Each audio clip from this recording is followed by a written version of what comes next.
नमस्कार दोस्तों, मैं आशुतोष श्रीवास्तव आप सभी का स्वागत करता हूं जीएस एरा में।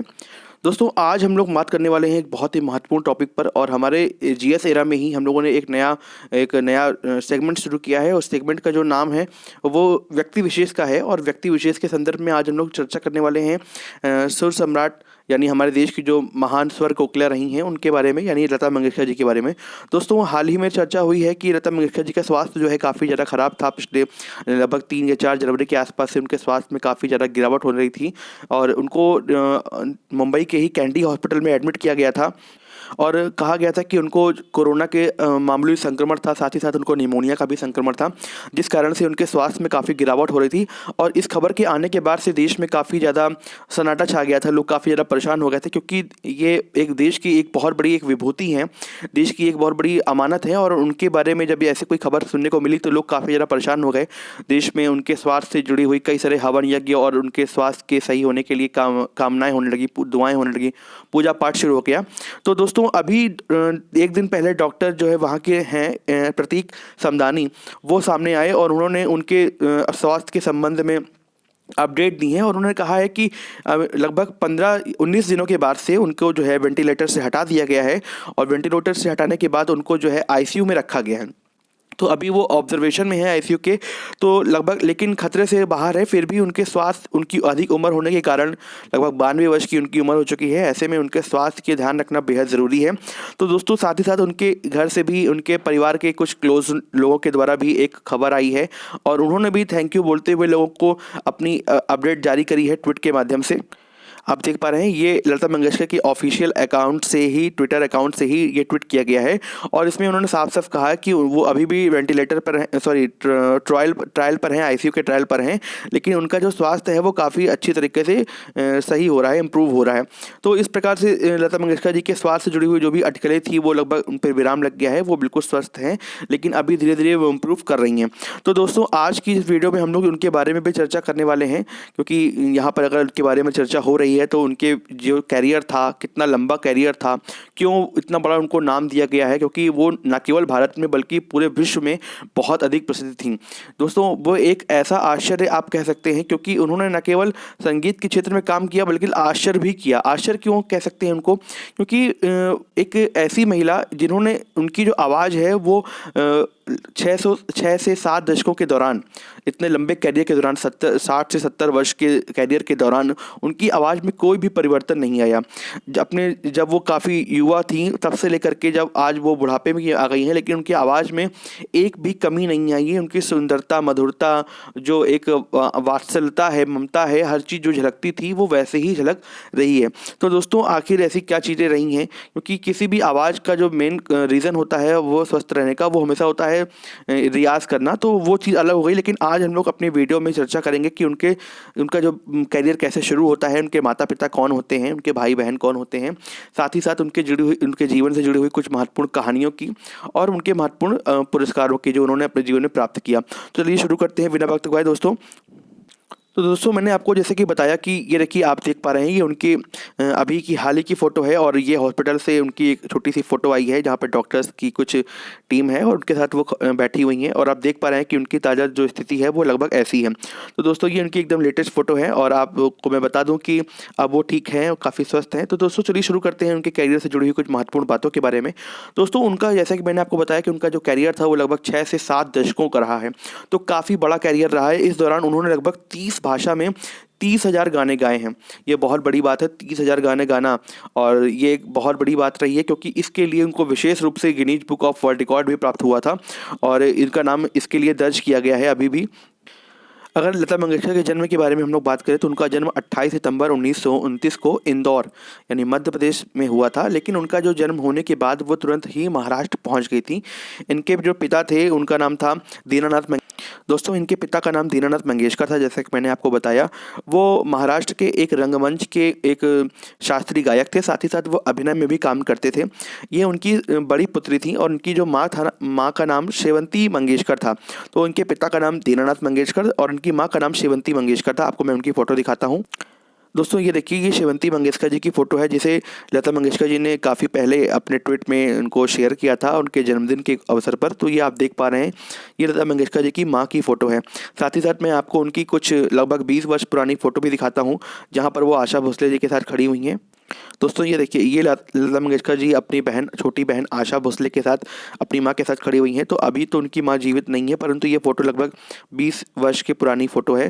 तो दोस्तों एक मैंने आपको बताया कि क्योंकि एक संगीत परिवार में इनका जन्म हुआ था, इनके पिता भी शास्त्रीय संगीत थे, इस कारण से उनके पिता का ही प्रभाव उन पर खुद पर आया और लगभग 5 वर्ष की उम्र से ही उन्होंने गायन के क्षेत्र में काम शुरू कर दिया था। यहाँ पर देखिए, आपको देखने को मिल रहा है कि ये इनके, आपको मैं दिखाता हूँ, ये तो माँ है लता मंगेशकर जी की। इसके अतिरिक्त आप सभी लोग को देख पा रहे होंगे, ये सभी उनके भाई बहन हैं। तो इनके परिवार में अगर मैं आपको बताऊं कि इनके परिवार में कितने भाई बहन थे, तो दोस्तों इनकी ये सबसे बड़ी थी अपने परिवार में। उसके बाद उनकी मीना खाड़ीकर, उनकी एक छोटी बहन थी, आपको मैं दिखाता हूँ। मीना खाड़ीकर के बाद उनकी छोटी बहन आशा भोसले, आपको यहाँ पिक्चर में दिखाई दे रही हैं।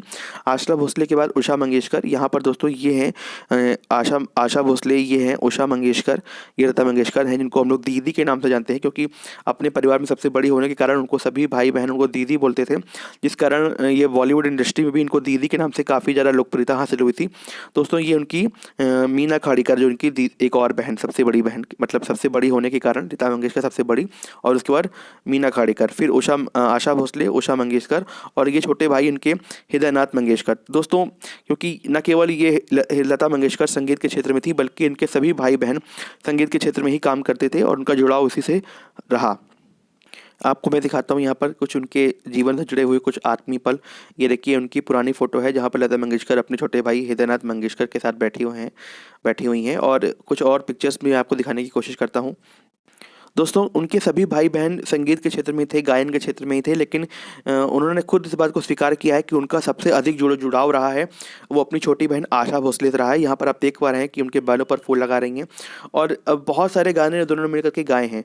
और लता मंगेशकर के बाद सबसे अधिक अगर बॉलीवुड में किसी उनकी बहन ने नाम कमाया है, तो वो आशा भोसले रही हैं, और दोनों की जो आवाज़ रही है वो काफ़ी हद तक मेल खाती रही है।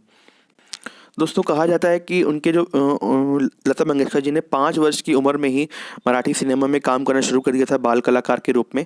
अपने पिता के साथ ही काम उन्होंने करना शुरू कर दिया था, और उनकी आवाज़ को जब पहली बार सुना गया, तो उनको कई बार ऑफ़र मिले थे गाना गाने के लिए। उन्होंने पहली बार 5 वर्ष की उम्र में रंगमंच में काम भी किया था, और मैं बताता हूँ आपको, कहते हैं कि कुंदन लाल सहगल, जिनको हम लोग KL सहगल के नाम से जानते हैं, तो उनकी एक मूवी थी जिसका नाम था चंडीदास। तो उस मूवी को देखने के बाद इन्होंने ये बात क्योंकि बालपन में थी, तो उन्होंने ये हंसते हुए बोल दिया था कि मैं इनसे विवाह करूंगी बड़े होकर के। तो आप कह सकते हैं उनका जीवन का एक वो पहला क्रश थे। कहते हैं कि पहली बार वसंत जोगलेकर नाम के एक निर्देशक थे, उन्होंने अपनी एक मूवी बनाई थी जिसका नाम था कीर्ति हसल।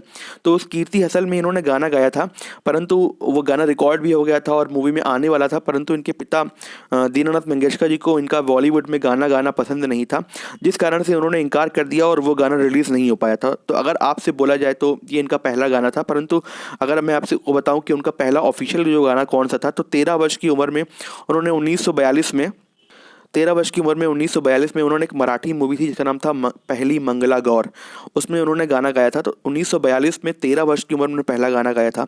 और यदि मैं आपसे बताऊं कि उनका जो अंतिम गीत था बॉलीवुड में, वो 2012 में 11 में उन्होंने सतरंगी पैराशूट नाम की एक मूवी थी जिसमें उन्होंने अपना अंतिम गीत गाया था। उसके बाद से उन्होंने अपनी आवाज़ किसी भी बॉलीवुड में नहीं दी, किसी भी सॉन्ग में या किसी भी मूवी पर नहीं दी। तो ये लगभग काफ़ी बड़ा उनका करियर रहा, और अब वो काफ़ी हद तक दूर हो चुकी हैं संगीत से। संगीत का रियाज तो वो उनका रेगुलर जीवन का क्रियाकलाप है, परंतु वो अब बॉलीवुड में काम नहीं कर रही हैं।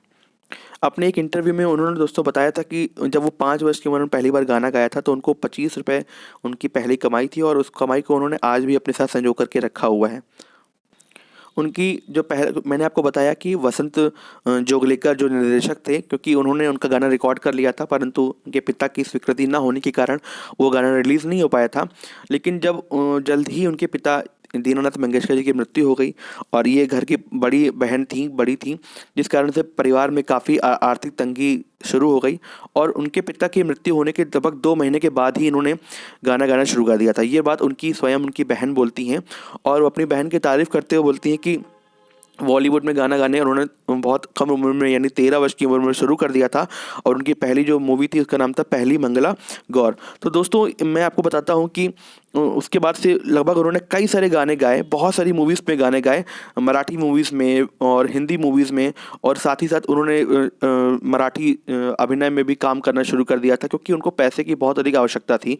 और कहते हैं कि इसी कारण से उन्होंने स्वीकार किया है कि उन्होंने अपने जीवन में शादी भी नहीं करी थी। यदि उनके शादी के विषय में बात की जाए तो कहा जाता है कि लता मंगेशकर जी ने का शादी करने का कभी भी ख्याल आया भी तो उन्होंने शादी नहीं करी, क्योंकि वो अपने से सभी छोटे भाई बहनों को सेटल करना चाहती थी और उनकी सभी की उन्होंने शादी करी और अपने परिवार को अच्छे से चलाया। दोस्तों जब उनका कैरियर शुरू हुआ था, डेब्यू हुआ था, तो उस वक्त पर भारत के अंदर कई सारी महिला सिंगर काफ़ी बड़ा नाम बना चुकी थी, जिसमें 1948 में नूरजहाँ जी, जो कि पार्टीशन के बाद पाकिस्तान चली गई थी, अमीर बाई कर्नाटकी, शमशाद बेगम, राजकुमारी जैसे बड़े बड़े सिंगर उस वक्त काम कर रहे थे। और ऐसी स्थिति पर उनका एक छोटे से बच्चे का 13 वर्ष की उम्र में डेब्यू करना और उन सभी से टक्कर लेना, ये बहुत बड़ी बात थी। दोस्तों उन्होंने आते ही उन सभी को टक्कर दी थी और कहते हैं कि उन्होंने हमेशा से ये कहा है कि जो संगीत है वो ईश्वर का रूप होता है। इस कारण से वो नंगे पैर ही उन्होंने पूरे जीवन में रिकॉर्डिंग करी है, संगीत को यानी गायन का काम शुरू किया है, मतलब गायन का काम किया है। तो नंगे पैर ही वो गायन का काम करती थी, तो उन्होंने ईश्वर को एक रूप माना है संगीत को। तो अगर मैं बात करूं कि उनके और कुछ महत्वपूर्ण चीज़ों के बारे में, तो दोस्तों मैं बताऊं कि कहा जाता है, एक उनके जीवन से जुड़ी हुई बातें कही जाती हैं कि उन्होंने जो शादी नहीं करी थी उसका एक और महत्वपूर्ण किस्सा ये भी है कि वो शादी तो करना चाहती थी और उनका एक कहानी भी सुनने को मिलती है उनके प्रेम संबंध के बारे में। महाराज राज सिंह डोंगरपुर, जो कि राजस्थान के डोंगरपुर के एक महाराजा थे, और उनका उनसे प्रेम संबंध भी था, जो कि स्वयं एक क्रिकेटर भी थे। और ये आप पिक्चर में देख पा रहे हैं उनको, डोंगरपुर। और लगभग वो भारत के बीसीसीआई के अध्यक्ष भी रहे काफ़ी लंबे वक्त तक। कहा जाता है कि दोनों के बीच में काफ़ी अच्छे संबंध थे और ये संबंध पारिवारिक भी थे, क्योंकि डोंगरपुर के जो आना जाना था वो उनके घर पर भी था और वो स्वयं शादी करना भी चाहती थी। परंतु कहा जाता है कि महाराज डोंगरपुर वो अपने परिवार में अपने माँ बाप को ये वादा कर चुके थे कि वो किसी आम घर की महिला से या लड़की से शादी नहीं करेंगे, जिस कारण उनकी शादी नहीं हो सकी। तो ये उनके जीवन से जुड़े हुए कुछ किस्से हैं, लेकिन उन्होंने कभी भी खुद आकर के इस बात को स्वीकार नहीं किया है। इसके अतिरिक्त लता मंगेशकर जी के दिलीप कुमार साहब से भी बहुत बड़े संबंध रहे हैं, काफ़ी अच्छा संबंध रहा है। वो उनको अपना बड़ा भाई मानती थी। और आप पिक्चर में देख पा रहे हैं, जब दिलीप कुमार साहब जी का निधन हुआ था तो वो काफ़ी अधिक दुखी हो गई थी और उनका स्वास्थ्य भी काफ़ी गिर गया था। तो हमेशा से बॉलीवुड में उनके लिए एक बड़े भाई के रूप में उन्होंने काम किया है, तो उनसे भी काफ़ी मधुर संबंध उनके रहे हैं। इसके अतिरिक्त मोहम्मद रफ़ीक साहब को से उनके काफ़ी अच्छे संबंध रहे हैं, हालांकि बीच में कुछ लड़ाई झगड़े भी हुए थे। और मुकेश जी को वो अपने बड़ा भाई के रूप में मानती थी। तो बॉलीवुड में काफ़ी लंबा वक्त बिताने के कारण उन्होंने काफ़ी अच्छे सिंगरों को अपने से साथ में माना है, देखा है और उनके साथ मधुर संबंध भी जिए हैं। एक और महत्वपूर्ण चीज़ है कि जवाहरलाल नेहरू भारत के प्रथम प्राइम मिनिस्टर जो थे, उन्होंने उनके कहने पर जवाहरलाल नेहरू के कहने पर उन्होंने ए मेरे वतन के लोगों जरा आँख में भर लो पानी गीत को गाया था। और कहते हैं कि इस गीत को सुनने के बाद नेहरू जी की आंखों में आंसू आ गए थे और वो बहुत उन्होंने उनके सिर पर हाथ फेरते हुए उनकी काफ़ी अधिक तारीफ़ की थी। ये देखिए, आप उनके साथ एक पिक्चर भी देख पा रहे हैं। इसके अतिरिक्त इंदिरा गांधी के साथ भी उनके काफ़ी मधुर संबंध थे और उनके दौरान उनके सामने उन्होंने कई सारे अच्छे गीतों को गाया है। तो दोस्तों ये काफ़ी लंबा वक्त उनका जो है बॉलीवुड में बीता है। अपने इस लंबे कैरियर के दौरान दोस्तों उन्होंने बहुत सारे अचीवमेंट्स को पाया है। उनके जीवन में जो पुरस्कारों की जो श्रृंखला रही है वो बहुत बड़ी रही है। मैं आपको यहाँ पर थोड़ा जल्दी जल्दी बताने की कोशिश करता हूँ। दोस्तों सबसे पहले उन्होंने, यदि हम बात करें फिल्म फेयर पुरस्कार की, तो उन्होंने 1958, 1962, 1965, 1969, 1993, 1994 में फिल्म फेयर पुरस्कार को जीता। यदि राष्ट्रीय पुरस्कार को देखें तो वो 3 बार राष्ट्रीय पुरस्कार विजेता रह चुकी हैं। 1972, 1975 और 1990 को उन्होंने राष्ट्रीय पुरस्कारों को जीता था। पद्म पुरस्कार के बारे में बात करें दोस्तों, उन्होंने पद्म भूषण जो पाया था वो 1969 में पाया था और पद्म विभूषण 1999 में। और देश के सबसे बड़े नागरिकता पुरस्कार यानी पद्म भारत रत्न उन्होंने 2001 में प्राप्त कर लिया था। दोस्तों कितनी बड़ी चीज़ें रही हैं कि उनके जीवन में पुरस्कार बहुत अधिक प्राप्त उनको हुए। महाराष्ट्र सरकार द्वारा उनको 1966, 1967 में लगातार पुरस्कार प्राप्त हुआ। इसके अतिरिक्त Guinness book of world record में उन्होंने 1974 में ही नाम दर्ज करा लिया था। दुनिया में सबसे अधिक गीत गाने का रिकॉर्ड उनको मिल चुका था। दोस्तों 1989 में उनको दादा साहब फाल्के पुरस्कार से नवाजा गया। इसके अतिरिक्त 1993 में उनको film fair life time achievement पुरस्कार से भी सम्मानित किया गया। 1997 में बात करें राजीव गांधी पुरस्कार की भी, तो उन्होंने उसको प्राप्त किया। इसके अतिरिक्त कई सारे ऐसे पुरस्कार रहे हैं जिसको उन्होंने लगातार प्राप्त किए, जिनका जिक्र करना भी आसान नहीं है। यहाँ पर मैंने कुछ महत्वपूर्ण पुरस्कारों का ही जिक्र आपसे किया। तो दोस्तों इसके अतिरिक्त यदि उनके शौक़ के बारे में बात की जाए तो दोस्तों उनको क्रिकेट का बहुत अधिक शौक़ है। आप अक्सर देखते होंगे यदि तो वो कोई भी क्रिकेट का कोई भी मैच हो रहा हो तो वो उसको देखती ज़रूर हैं और उसके बारे में ट्वीट भी अक्सर करती रहती हैं। तो दोस्तों शौक़ के रूप में उनका क्रिकेट पर बहुत अधिक शौक़ है और वो हमेशा कहती हैं कि यदि आपको सफल होना है तो आपको संगीत के क्षेत्र में तो रियाज़ ज़रूर करना होगा। तो दोस्तों ये था देश की सबसे बड़ी और सबसे महान सिंगर लता मंगेशकर से जुड़ी हुई कुछ महत्वपूर्ण चर्चाएं, कुछ महत्वपूर्ण बातें। दोस्तों आपको ये वीडियो कैसा लगा? अगर आपको अच्छा लगा तो आप कमेंट बॉक्स में इस पे ज़रूर कमेंट करिएगा। साथ ही साथ आप बताइएगा कि आप उनसे जुड़ी हुई और कैसी चीज़ें जानना चाहते हैं। दोस्तों मैं आपको बताता हूँ कि निश्चित रूप से वो भारत की महानतम सिंगर रही हैं और हम ईश्वर से प्रार्थना करते हैं, हम सभी ईश्वर से प्रार्थना करते हैं कि उनका जो स्वास्थ्य है वो हमेशा ठीक रहे, हमारे बीच में वो हमेशा ऐसी बनी रहें। और मिलते हैं दोस्तों नए वीडियो पर, नेक्स्ट वीडियो पर। तब तक के लिए नमस्कार, जय हिंद।